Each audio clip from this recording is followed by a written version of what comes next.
Mama vipi? Sawa. Kwema? Nipe zile ratiba zako. Ratiba zangu ni kama vile nilivyokuelekeza. Huu ni mwezi wa 12. Leo ishakuwa tarehe 22, siku zimebaki 10. Mimi naomba nitafute nauli niende nyumbani nikawasalimia wazazi.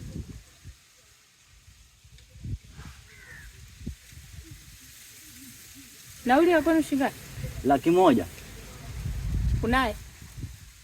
Sina. Sasa mimi nitatoa wapi na kati masaa yote nipo nahangaika na wewe? Umeongea lini na mama?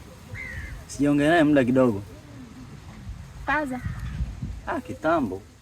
Salio. Sina. Sasa hivi nitakupa hela. Ushuke pale chini kwa wakala ukaweke salio, ongea na wazazi kama wazima, hakuna anayeumwa. Kwenda nyumbani sahau.